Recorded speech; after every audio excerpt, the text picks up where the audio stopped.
Hey everyone, I've noticed that many of you are enjoying the videos, but most of you haven't subscribed yet. We're super close to hitting 1,000 subscribers, and your support could help us reach that milestone. If you're enjoying the content, please hit that subscribe button and give this video a like. It really makes a huge difference and helps us keep creating more awesome content. Thank you so much for watching and supporting. Everything was fine until it wasn't. It started small, the kind of thing you brush off, tell yourself you're overreacting to. Emma stayed late at work more often, claimed she had a few extra projects on her plate. No big deal, I thought. She was always dedicated, passionate about her job. Then there was the phone, that stupid glowing rectangle that never seemed to leave her hand. She'd always been attached to it, but lately she'd started guarding it, taking it to the bathroom, silencing the alerts, flipping the screen down whenever I was around. I brushed it off for weeks. I told myself, don't be that guy, Ryan. Don't be the jealous husband. But the little things kept adding up. And no matter how hard I tried, I couldn't shake the feeling. It was like an itch under my skin, something I couldn't reach or scratch away. I'm not the paranoid type. I've never had a reason to be. Emma and I had built a life together, 12 years of marriage that seemed rock solid. Or at least, I thought it was. I'm a rational man, always have been. I've built my career on logic, on making smart, calculated decisions. So when those first seeds of doubt started to grow, I tried to push them down. I told myself there was no reason to worry. But the thing about doubt, it doesn't go away. It festers. It lingers in the back of your mind, showing up in the smallest moments. A quiet dinner where she barely made eye contact. A missed text followed by a nervous excuse. My instincts were screaming at me, but I kept ignoring them. Then came the text. I found it by accident. She left her phone on the kitchen counter one night while she was showering. The screen lit up with a message from Kevin, my coworker. I didn't even have to read it to know something was wrong. My gut twisted as I picked up the phone, trying to keep my hand steady. Can't wait to see you tomorrow. Same place? That was it. 8 words and my world tilted on its axis. I dropped the phone like it burned me. My brain buzzed with white noise as I stood there, staring at the screen, waiting for it to light up again. When it didn't, I shoved the phone back on the counter and backed out of the room, my heart hammering in my chest. That night, I couldn't sleep. I lay next to her in bed, her breathing soft and steady, and I stared at the ceiling, every muscle in my body tense. My mind replayed every little moment from the past few months, every missed call, every late night, every smile that didn't quite reach her eyes. It all made sense now. She was cheating, and not just with anyone, with Kevin, of all people. Kevin, the guy I'd grab drinks with after work, the one I'd shared inside jokes with in meetings, the guy I thought I could trust. My hands curled into fists under the sheets, rage bubbling up inside me, but I didn't let it show. I couldn't, not yet. I didn't confront her the next day, or the day after that. Instead, I watched. I started paying closer attention, taking mental notes, tracking her movements in my head. She thought she was being careful, but she wasn't. Every slip-up, every small detail only confirmed what I already knew. It wasn't long before the signs became impossible to ignore. Emma was drifting away from me. Every touch felt hollow, every conversation strained. I started wondering how long it had been going on. Weeks? Months? Maybe longer. I questioned every memory, every moment we'd shared, wondering how much of it had been a lie. One evening I pretended to be working late. I parked down the street instead, close enough to see the house but far enough that she wouldn't notice my car. Sure enough, an hour after I left, Kevin's silver sedan pulled up. He didn't stay long, maybe 45 minutes tops, but that was all I needed. The sight of him walking into my home, into my life, was enough to set my blood boiling. When he left, I didn't go inside right away. I sat in my car, gripping the steering wheel, my knuckles white. I stared at the front door, imagining what had just happened behind it. The rage was suffocating, pressing down on my chest until it hurt to breathe. I could feel it building, this dark, ugly thing inside me, pushing against my ribs, demanding release. But I didn't give in. Instead, I drove away. I wasn't ready to confront her. Not yet. I needed to be smart about this. Whatever I did next, it had to be calculated, controlled. I wasn't going to be the guy who blew up, who threw a fit and stormed out. No, I was going to make her regret it. Both of them. At work the next day, I couldn't look at Kevin without wanting to break his jaw, but I didn't let it show. I kept my head down, did my job, and watched him from the corner of my eye. He didn't know I knew. That was my advantage. I could see the way he moved around the office, his stupid grin, the way he acted like nothing was wrong. The thought of him touching my wife, laughing behind my back, made me sick. The worst part was pretending everything was fine, pretending like my life hadn't just fallen apart. Emma went about her days like nothing had changed, like she wasn't ripping our marriage apart piece by piece. I kept waiting for her to slip, for her to give me some reason to confront her. But she didn't. She was good at this. Too good. It drove me crazy, the waiting, the silence. Every night I lay in bed next to her, feeling the distance between us grow wider, feeling her slip further away. I couldn't sleep, couldn't eat. I was consumed by it, this need to do something, to take control of the situation. But I had to wait. I had to bide my time. Then one night I found myself standing outside our bedroom door, listening. She was on the phone, her voice hushed, but I could hear her pacing. She always paced when she was nervous. I know. Yeah, but it's risky. No, not tonight. Maybe next week. I clenched my fists, the sound of her voice like nails on a chalkboard. She was talking to him, making plans, again. I turned away before I did something I'd regret. Before I burst through the door and demanded answers. That wasn't the time. The doubts that had started as whispers were now screaming in my ears. There was no mistaking it. Emma was gone. The woman I'd married, the life we'd built together, it was all a lie. I didn't know who she was anymore, and frankly, I didn't care. All I wanted was revenge. But I wasn't going to lose my mind over this. I wasn't going to let the anger control me. I was better than that, better than her. So I kept quiet, I kept watching, and I started planning. If she thought she could walk all over me, she had no idea what was coming.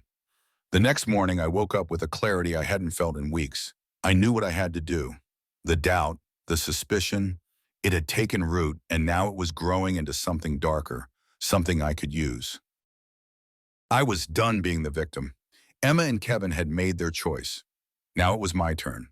The plan was starting to form in my mind, each piece clicking into place. It would take time, precision, but I knew exactly how I was going to bring them down.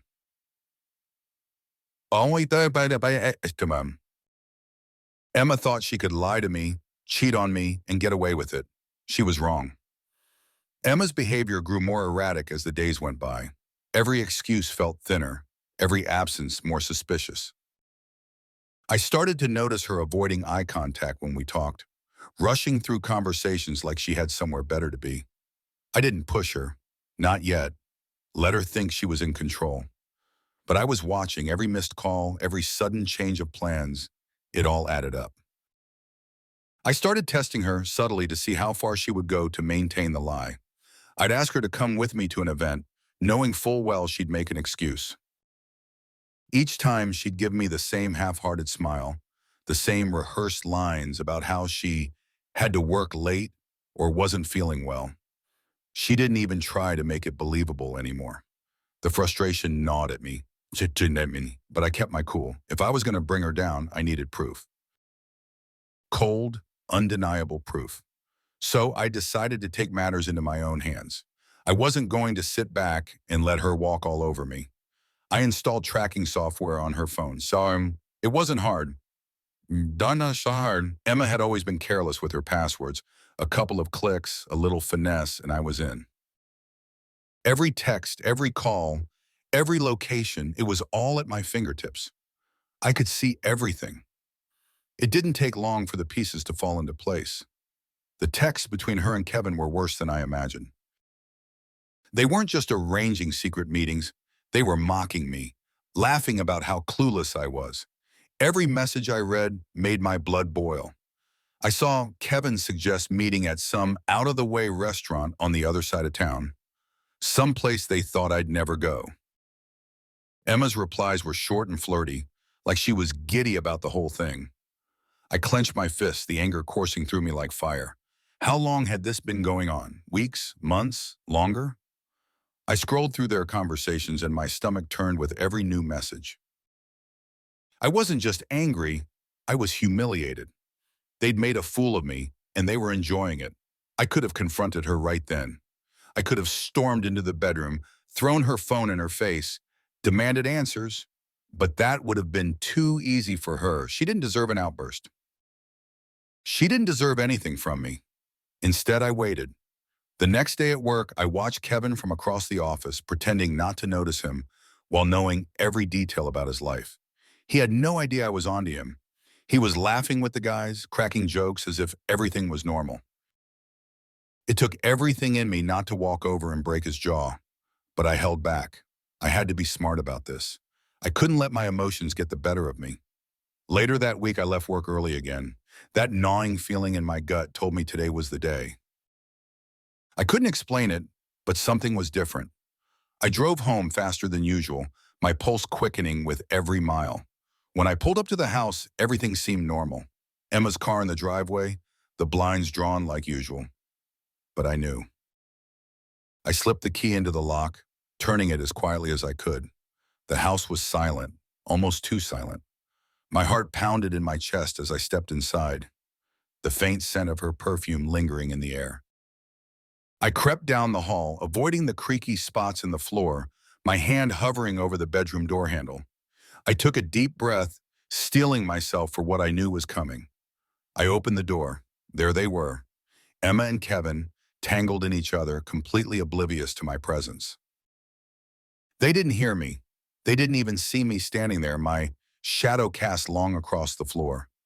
For a moment, I just stood there, frozen in place, watching as my entire life unraveled before me. It felt like a dream, like something happening to someone else. But the rage boiling inside me was real. It was all too real. I could have yelled. I could have made a scene, ripped them apart, dragged Kevin out of the house by his hair. But I didn't. I turned around, my jaw clenched so tight I thought my teeth might shatter. And I walked out. I shut the door behind me as if I'd seen nothing. As if none of it had happened. I drove. I didn't know where I was going, but I couldn't stay there. My mind was racing, my hands gripping the steering wheel so hard my knuckles turned white. Every image of them together burned into my brain, each one twisting the knife deeper. I had to keep driving, keep moving, or I was going to lose it. Eventually, I pulled over at some empty parking lot, the engine idling as I sat there staring into the void. My entire world had come crashing down, and all I could think about was how to make them pay. They thought they could humiliate me, thought they could laugh at me behind my back, but they didn't know who they were dealing with. I wasn't going to explode. I wasn't going to let them see me broken. No, I was going to be patient, careful. I was going to take everything from them. I sat in that car for what felt like hours, the rage simmering under the surface, waiting to be unleashed. By the time I turned the key in the ignition again, I had a plan. It wasn't fully formed yet, but it was there, lurking in the back of my mind, growing stronger by the second. The next morning, I didn't say a word to Emma. I went through the motions, breakfast, work, dinner, as if everything was normal. But inside, I was already plotting my next move. Over the next few days, I gathered more evidence. I tracked every text, every location, watched as they met up at the same hotel every Wednesday afternoon. It was always the same routine. Emma would work late and Kevin would slip away from the office thinking no one noticed. They were predictable, and that was their mistake. One night I followed her. She didn't even look back as she drove across town, her phone buzzing in the passenger seat with messages from Kevin. I trailed behind, keeping a safe distance, my heart pounding in my chest. I already knew where she was going, but seeing it with my own eyes, seeing her park in front of that hotel, watching Kevin pull in a few minutes later, it was the final nail in the coffin. I watched them disappear into the hotel together, my grip tightening on the steering wheel until my hands ached. I didn't need to follow them inside. I had all the proof I needed. Now it was time to act. The next morning, I started putting the pieces together. I wasn't going to just confront them. That would be too easy, too quick. I needed to dismantle everything, piece by piece, until they had nothing left. First, I'd destroy Kevin's career. He thought he was invincible, thought no one at the office knew about his little affair. But I'd make sure everyone knew. I had enough dirt on him to sink his reputation for good, and I wasn't afraid to use it. He wouldn't see it coming. Then I'd deal with Emma. She thought she could cheat on me, lie to me, and walk away unscathed. She was wrong. I wasn't going to let her get away with this. Not after everything we'd built, everything she'd thrown away for someone like Kevin. I wanted her to feel what I was feeling. I wanted her to watch as her life fell apart in front of her eyes, just like mine had. I spent hours planning, refining every detail. It wasn't enough to just expose them. I needed to make sure they couldn't recover. I wanted them to feel the weight of their betrayal, to understand that there were consequences for what they'd done. I started by setting up a meeting with our boss. Kevin had been gunning for a promotion, but I was going to make sure he didn't get it. I gathered every piece of evidence I could find, emails, texts, photos, and compiled it into a neat little package. I wasn't going to send it just yet, though. Timing was everything. I needed to wait until the right moment, when the fallout would be the most devastating. As for Emma, I was biding my time. I could feel the anger building inside me, but I kept it under control. She was still acting like everything was fine, still playing the part of the perfect wife. But I knew better. I knew who she really was. The day was coming, the day I would make them pay. And when it did, they'd never see it coming. I spent the next few days alone. It wasn't just physical isolation. It was emotional, mental. I withdrew into myself, replaying everything I'd seen, every lie Emma had told, every smug look on Kevin's face. My thoughts twisted around themselves, a tangle of rage and hurt, humiliation and disgust. There was no escape from it, no way to numb the constant churning inside me. I considered confronting Emma, but what good would that do? It would only give her a chance to explain, to spin more lies, to put on that innocent face she'd perfected. And Kevin? He just smirked through it all, acting like he'd won. No, a confrontation would be too easy for them, too clean. I didn't want an argument. I wanted destruction. I wanted them to feel what I was feeling, a slow, suffocating burn, the kind that left nothing but ashes. As the days passed, my plan started to take shape. It wasn't enough to expose the affair. I wanted to dismantle everything they valued, piece by piece, until there was nothing left. Emma's reputation, her friends, her standing in the community, gone. Kevin's career, his professional ambitions, crushed. This wasn't about anger anymore. It was about precision. I needed to be cold, calculated, and above all, patient.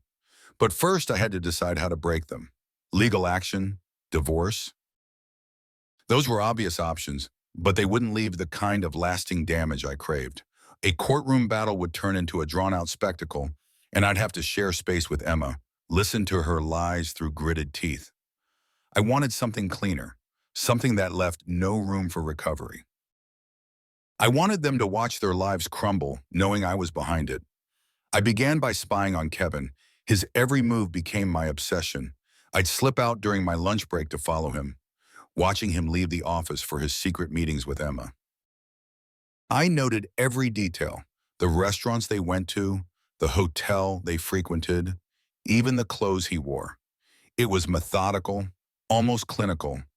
The more I learned, the more leverage I gained, and I needed as much leverage as possible. Every detail would play a part in the plan. That's when I found out about the promotion. It wasn't something Kevin had advertised to everyone, but I had ways of finding out. One of my colleagues, who was friendly with the upper management, let it slip during a casual conversation. Kevin was up for a big promotion, the same one I'd been eyeing for months. It all clicked into place. Now, it wasn't just personal, it was professional. Kevin wasn't just sleeping with my wife. He was trying to take what was mine at work, too. The smug bastard. This changed everything. I had an extra layer to my revenge now. Taking him down wasn't just about ruining his personal life. It was about making sure he didn't get what he wanted professionally either. His career was going to nosedive, and I would be the one to pull the strings. I spent my evenings compiling evidence. It was easy to find once I knew where to look.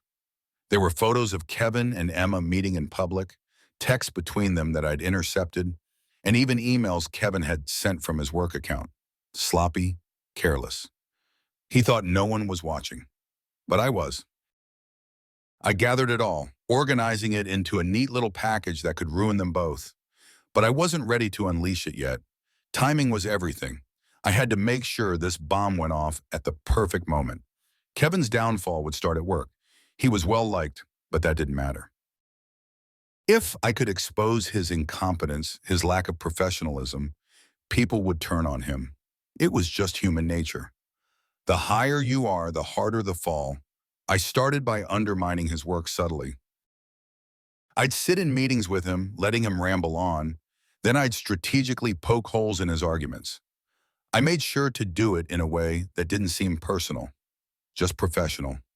It wasn't long before the higher-ups started questioning his judgment. He didn't notice at first. Why would he? He thought I was clueless, that I didn't know about the affair, that I wasn't a threat. Meanwhile, I was gathering more information. Emma's phone revealed a lot, not just about their relationship, but about her own vulnerabilities. She'd always been careful about how she presented herself. Polished, perfect. But I knew her secrets now. There were things she'd said in those texts with Kevin that could ruin her reputation if they ever came to light. Things she wouldn't want her friends or colleagues to know. This was my leverage over her. I wasn't going to confront her yet, but when the time came, she'd be just as ruined as Kevin. One evening, after weeks of preparation, I found myself parked outside that same hotel again. It was routine for them now, predictable. I watched as Emma's car pulled in, followed by Kevin's. My heart pounded in my chest, not with anger this time, but with anticipation. This was it, the moment I'd been waiting for. The final piece of the puzzle fell into place. I'd set up a meeting with my boss for the following week, one I knew Kevin would be attending. It was the perfect opportunity to drop the evidence.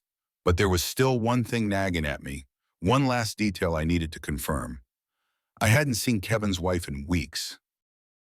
She used to come by the office sometimes, but recently she disappeared from the picture. Something wasn't right. I needed to know if she knew about the affair or if she was just another pawn in Kevin's game. So I did some digging. It wasn't hard to find her on social media. Everything's online if you know where to look. Her posts were mostly normal, the typical happy family nonsense, but there were gaps, inconsistencies. She hadn't posted any pictures of Kevin in months, and when I scrolled through her timeline, it became clear that something was off. Maybe she already suspected something, or maybe Kevin had been keeping her in the dark too. Either way, she was the key to bringing him down. I decided to reach out to her anonymously. A simple email, no name, no details, just enough to plant the seed of doubt. I told her to check his phone, to ask about his late nights. I didn't need to do more than that. If she was already suspicious, it would be enough to push her over the edge. As the days passed, everything started to fall into place. I had the evidence, the timing, and the perfect stage set. Kevin's career was hanging by a thread, and he didn't even know it. Emma was still playing her role, oblivious to the storm that was about to hit. I felt a strange sense of calm, almost serenity. I'd spent so long stewing in anger and resentment, but now that I was on the verge of enacting my plan, I felt in control again. They were the ones on borrowed time, not me. The night before the big meeting, I couldn't sleep. My mind was racing with possibilities, imagining how it would all play out. Would Kevin try to fight back when the evidence came to light? Would Emma even care, or would she try to salvage what little dignity she had left? None of it mattered, really. I was past the point of caring about their reactions. This wasn't for them. It was for me. The next morning, I walked into work with a sense of purpose I hadn't felt in months. I was ready. The meeting was scheduled for noon, and I spent the morning going over the evidence one last time, making sure everything was in order. I wasn't leaving anything to chance. As I sat across from Kevin in that boardroom, watching him smile and joke with the others, I couldn't help but feel a surge of satisfaction. He had no idea what was coming, no idea that his life was about to implode. When the meeting finally stood, I waited for the right moment. The conversation turned to the upcoming promotion, and Kevin, ever the charmer, made his pitch. He talked about his vision for the company, his plans for the future. It was all bullshit, of course, but the higher-ups were eating it up. That's when I struck. I think there's something you all need to see. I said, my voice calm, measured. I slid the folder across the table, watching as they opened it. The silence that followed was deafening. Kevin's face paled as the reality of what he was looking at sank in. The texts, the photos, the emails, everything was laid out in front of him. There was no escape. The room erupted into chaos as the higher-ups demanded answers. Kevin stammered, trying to explain, but it was too late. The damage was done. As I watched him squirm, I felt nothing but satisfaction.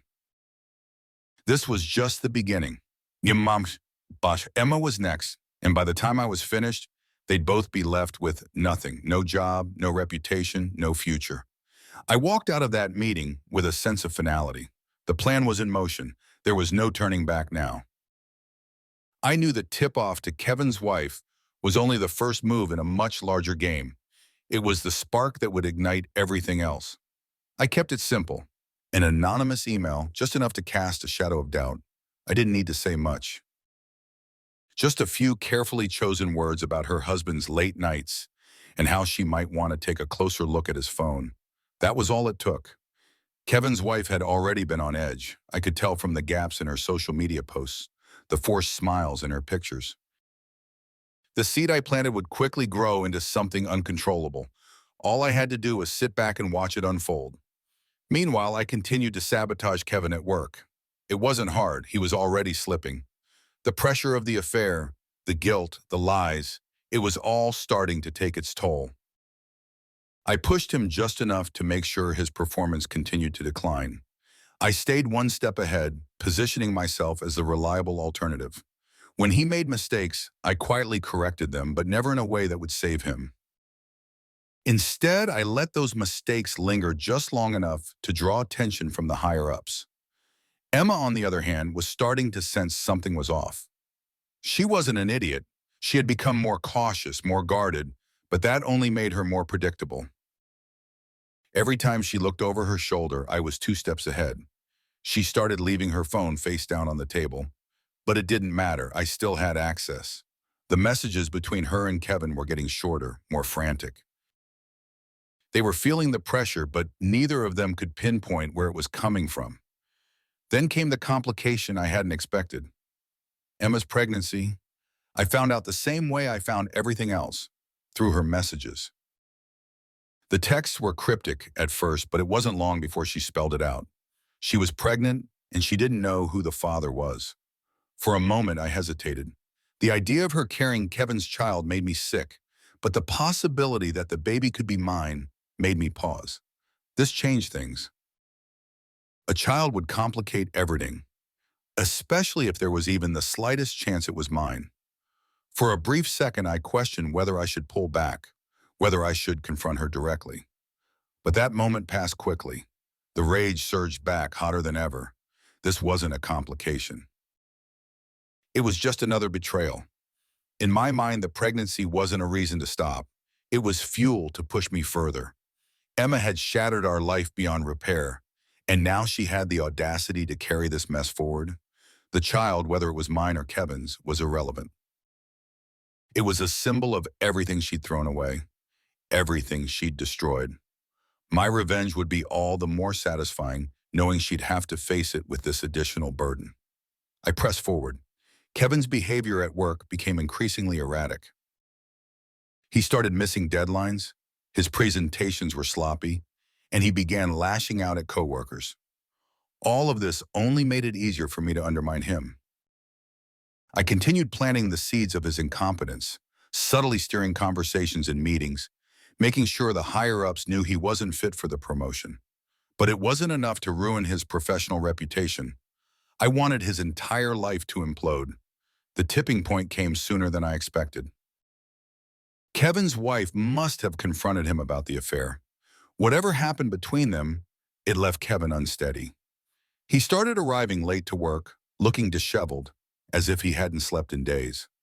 His marriage was crumbling, just as I'd planned, and he had no idea how to stop it. One afternoon, I overheard him on the phone in the break room, his voice low but frantic. He was trying to patch things up with his wife, promising her that the affair meant nothing. I smirked to myself, knowing that there was no going back for him. Not now, not after everything I'd set in motion. With his personal life in shambles, I moved to the next phase of my plan, planting the evidence of financial misconduct. Kevin had always been careless, leaving trails of emails and documents behind. It didn't take much for me to forge a few additional papers, subtly altering the numbers on some reports to make it look like he had been skimming funds. I made sure to be meticulous, nothing too obvious, just enough to raise suspicion. Once the evidence was ready, I leaked it anonymously to our HR department. It didn't take long for the rumors to start swirling. Kevin was already on thin ice, and this was the push he needed to fall off completely. Within days, an internal investigation was launched. He was pulled into meetings, grilled about discrepancies in his reports. I made sure to stay out of it, watching from the sidelines as he squirmed under the pressure. Emma, too, was starting to unravel. The strain of the affair, the pregnancy, and the growing distance between us was wearing her down. She tried to act normal, but I could see through the cracks in her facade. Her once flawless mask was slipping. She was nervous, constantly checking her phone, her eyes darting around the room like she was expecting something to blow up at any moment. She was right. The final stage of my plan was set. Kevin was about to lose everything. His marriage was crumbling, his career was hanging by a thread, and the internal investigation would soon bring everything crashing down. As for Emma, her carefully constructed life was about to disintegrate. She still didn't know what was coming, and I relished the thought of watching her realize it too late. The day of reckoning came at a corporate event, one where all eyes would be on Kevin. It was a perfect opportunity. I had timed everything so that the results of the investigation would coincide with the event, ensuring maximum exposure. As the event began, I stayed in the background, blending into the crowd. Kevin was at the center of it all, unaware of the bomb that was about to drop. He was trying to put on a brave face, laughing with colleagues, but there was an edge to his demeanor. He knew something was wrong, even if he didn't know exactly what. Then, just as I had planned, the head of HR pulled him aside. It was subtle at first, a quiet conversation that quickly escalated into a public confrontation. I watched as Kevin's face drained of color, his eyes darting around the room in a panic. The whispers spread like wildfire. People started to murmur, pointing in his direction. He tried to explain, but the more he spoke, the worse it got. The evidence was too damning, the situation too far gone. I stayed silent, watching it all unfold with a cold satisfaction. Kevin was done. His career, his reputation, it was all over. But I wasn't finished yet. The final blow came when Kevin's wife stormed into the event, her face twisted with rage. She had found out about everything, the affair, the lies, the financial scandal. She didn't hold back, tearing into him in front of everyone. The humiliation was complete. Emma, who had been standing off to the side, looked like she wanted to disappear. She tried to slip out quietly, but I wasn't going to let her escape that easily. I made my way toward her, cutting her off before she could leave. "Leaving so soon?" I asked, my voice low but cutting. She froze, her eyes wide with panic. For the first time in weeks, she seemed genuinely afraid of me. I didn't know," she stammered. "I didn't mean for any of this." I cut her off. "You don't get to explain. You don't get to apologize." She looked down, her shoulders slumping in defeat. She knew, just as I did, that there was no fixing this. I had taken everything from her just as she had taken everything from me. As I turned to walk away, I felt a strange sense of emptiness. The satisfaction I had anticipated was fleeting, replaced by something hollow. I had won, there was no question about that, but the victory felt cold. Emma and Kevin were destroyed, but in the process, I had become something unrecognizable, something darker. But there was no going back now. I left the event without looking back. Emma's life, Kevin's career, they were ashes. The destruction was complete, and all that was left was the aftermath. I watched as Kevin's world collapsed around him. The corporate event was in full swing, but all eyes were on Kevin. His smug grin had long since disappeared, replaced by a look of sheer panic.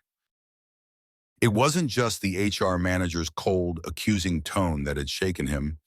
It was the weight of the evidence piling up against him, piece by piece. Emails, altered financial reports, records of his affair with Emma. Everything I'd painstakingly gathered now lay in front of him, and there was no escape. The room, once buzzing with idle chatter and the clinking of glasses, had fallen into a tense silence. His colleagues stared at him, expressions shifting from confusion to disgust. Whispers filled the air like a low hum, growing louder with each passing second. Kevin's composure crumbled as he stammered weak excuses, trying desperately to regain control. But it was too late. He had no idea how deep I'd buried him. No clue that I was the one who had orchestrated this whole unraveling, who had positioned every piece perfectly to ensure his destruction. I stood at the back of the room watching, detached and cold. There was no satisfaction in his downfall, just a dull, hollow feeling in my chest. I had imagined this moment for so long, dreamed of seeing him on his knees, stripped of everything he had, but now that it was happening, it felt like nothing. Kevin's eyes flicked toward me at one point, but he didn't see me. He was too far gone, lost in the chaos swirling around him.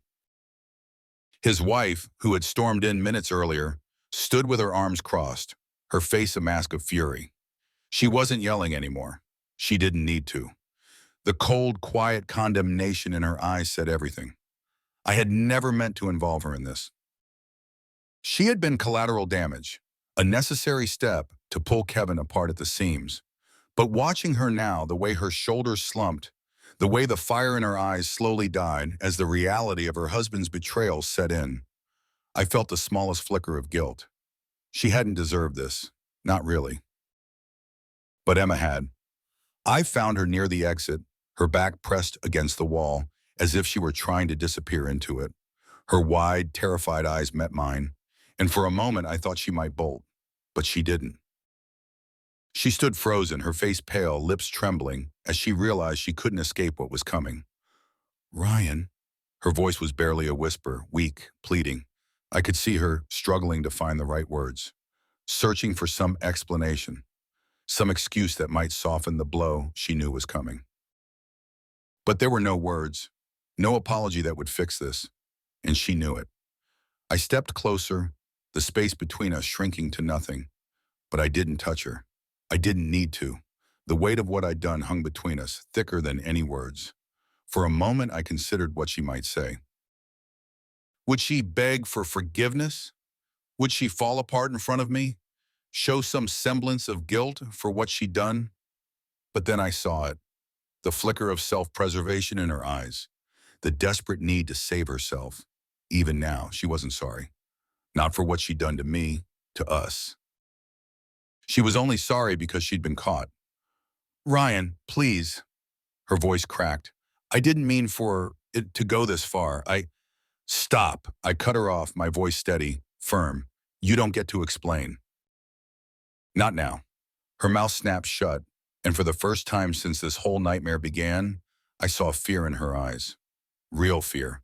Not the kind you fake when you're trying to smooth things over, but the kind that comes when you realize you've truly lost everything.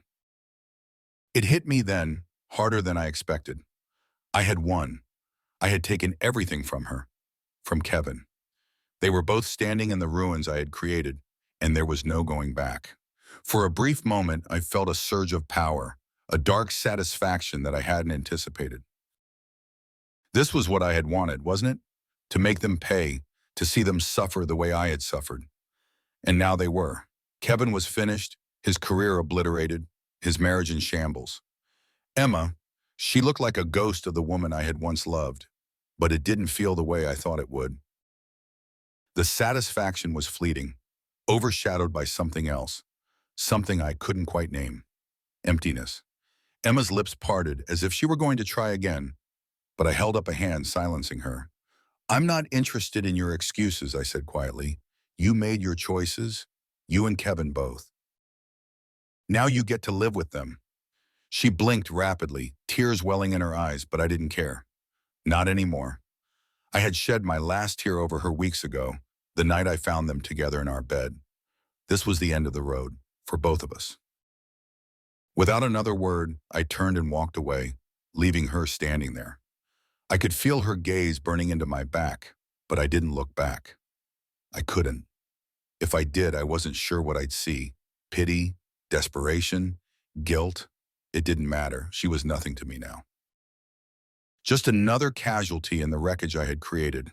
The air outside felt colder than it should have, biting at my skin as I stepped into the night. I took a deep breath, my chest tightening as the weight of everything hit me at once. It was over. The revenge I had spent so long planning, so meticulously executing, had come to its inevitable conclusion. Kevin was ruined. Emma was broken. I had done what I set out to do, and yet, standing there alone in the dark, I felt nothing, no triumph, no relief. Just an overwhelming sense of hollowness. I had destroyed them, but in the process I had destroyed something in myself too. I didn't go home that night. I couldn't bring myself to return to the house I had shared with Emma, the place that had once been filled with laughter and love, now tainted by lies and betrayal. Instead, I drove aimlessly through the city, my thoughts a blur of everything and nothing. The streets were empty, save for the occasional car passing by, oblivious to the storm raging inside me. At some point, I found myself parked in front of the office, the place where everything had started to unravel. I stared at the building, the glow of the lights inside casting long shadows on the pavement. Kevin's downfall was complete. He wouldn't be walking through those doors again. Neither would I, soon enough. My career was as shattered as his, even if I had been the one holding the hammer. It didn't matter anymore. I leaned back in the driver's seat, closing my eyes for a moment, letting the silence wash over me. I had won. I had taken everything from them. But as I sat there, alone in the quiet, I couldn't shake the nagging feeling that I had lost something too, something far more important. I wasn't sure how long I sat there before my phone buzzed. A message from Emma. I didn't read it. I didn't need to. Whatever she had to say, whatever apology or plea for forgiveness she was trying to offer, it didn't matter. I had already made my decision. I turned the phone off and tossed it onto the passenger seat, the screen flickering into darkness, just like the rest of my life. As I pulled away from the office, I felt a strange sense of finality.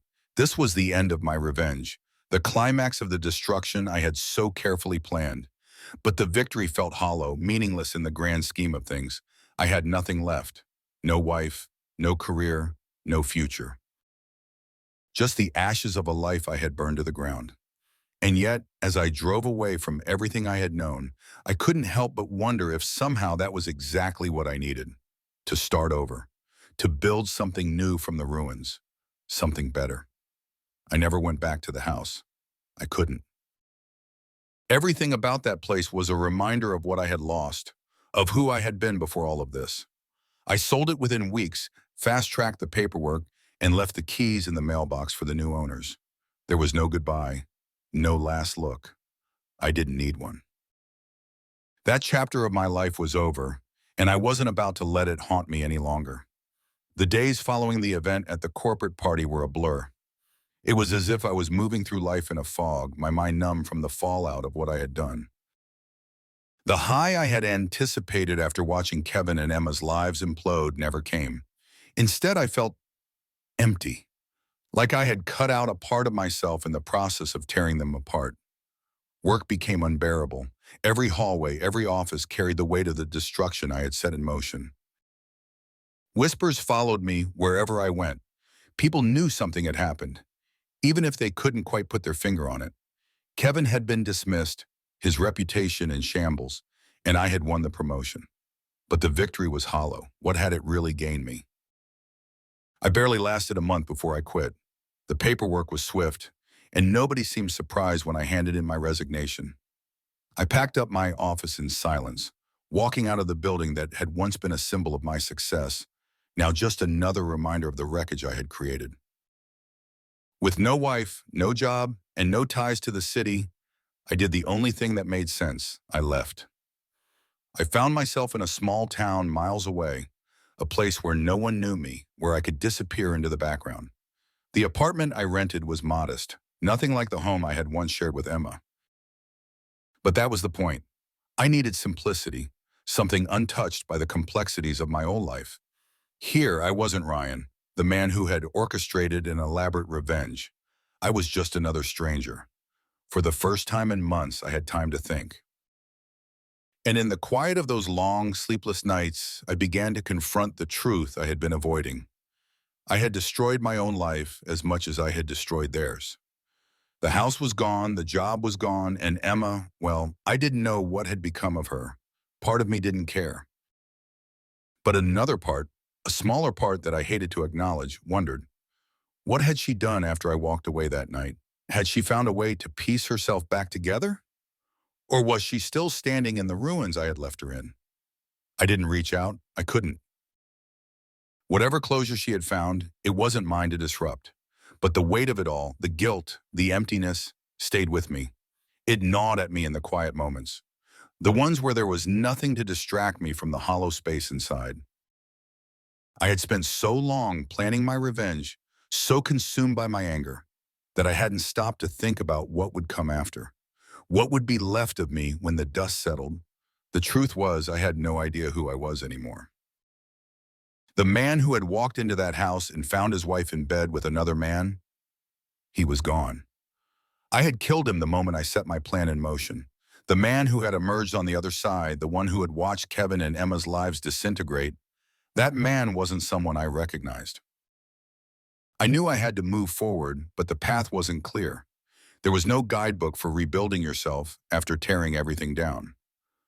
So I started small. I found a room, nothing glamorous, just something to keep me busy. It wasn't about success anymore. It was about survival, about learning how to exist without the fire of revenge driving me. The weeks stretched into months, and slowly the sharp edges of my anger dulled. I wasn't healed, not by a long shot, but the need for destruction had faded. I wasn't consumed by thoughts of Emma or Kevin anymore. In fact, I rarely thought about them at all. They were part of a past that no longer felt like it belonged to me. One evening, as I sat on the porch of my new place, watching the sun set over the quiet town, I realized something. I was free. For the first time since the betrayal, I wasn't defined by what had happened to me. I wasn't Ryan, the man whose wife had cheated. I wasn't Ryan, the man who had taken everything from his enemies. I was just me, and that was enough. There was still a long road ahead, but for the first time I felt like I could see the end of it. The wounds were still there, but they were scars now, fading reminders of what I had been through. They didn't define me. I had survived the worst of it, and I was still standing. One night, months after I had left the city, I turned my phone back on. I hadn't touched it since that last message from Emma, and now, as the screen lit up, I felt a strange mix of curiosity and dread. There were dozens of missed calls, unread messages, most of them from people I no longer had any connection to. Among them, one from Emma. I didn't read it, I didn't need to. Instead, I deleted everything, every message, every reminder of the life I had left behind.